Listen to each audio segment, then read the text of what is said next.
L'histoire vraie de Kanza et la femme du fleuve. Il était une fois, dans un petit village au bord du fleuve Congo, un jeune homme appelé Kanza.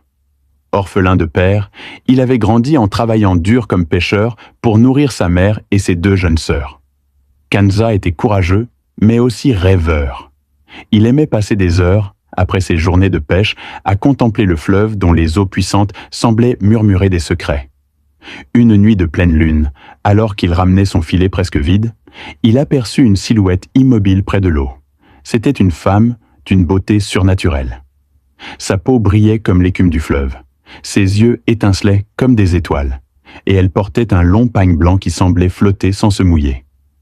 Kanza s'approcha, intrigué. « Qui es-tu et pourquoi restes-tu seul près de l'eau à une heure pareille ?» Elle lui répondit d'une voix douce, presque chantante. « Je m'appelle Lemba. Je viens ici chaque nuit, mais les hommes du village ne me voient pas. Toi, tu m'as remarqué. » À partir de cette nuit-là, Kanza revint toujours près du fleuve pour voir Lemba. Ils passaient des heures à discuter, rire et partager des histoires. Peu à peu, le jeune pêcheur s'attacha à elle comme on s'attache à un véritable amour. Mais il remarqua un détail troublant. Lemba disparaissait toujours avant le lever du soleil, comme si les premières lueurs du jour la forçaient à s'éclipser. Les semaines passèrent. Kanza, fou amoureux, commença à négliger ses filets et ses obligations. Il rêvait de présenter Lemba à sa mère et au village. Mais chaque fois qu'il lui en parlait, la mystérieuse femme le suppliait. « Ne me montre à personne, Kanza. Nous nous suffisons l'un à l'autre. La nuit est notre monde. » Une nuit, mu par la curiosité et l'inquiétude, Kanza décida de suivre Lemba. Il la vit marcher lentement vers une partie isolée du fleuve. Elle chanta quelques paroles étranges et, sous ses yeux effarés, son corps devint translucide avant de se fondre dans les eaux noires du fleuve Congo. Terrifié, il courut chez le plus vieil ancien du village, un sage nommé Ngandu. Après avoir écouté son récit, le vieillard secoua la tête gravement. « Mon fils, tu n'as pas aimé une femme, mais l'ombre d'une âme condamnée. Ce que tu as vu est une Mamawati, une fille du fleuve. Ces esprits séduisent les jeunes hommes, mais ils ne leur offrent jamais la vie.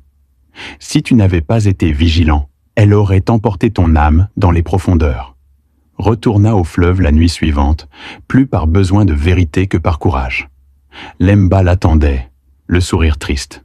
« Tu sais la vérité maintenant, » dit-elle. « Je ne suis pas des vôtres. J'appartiens au fleuve.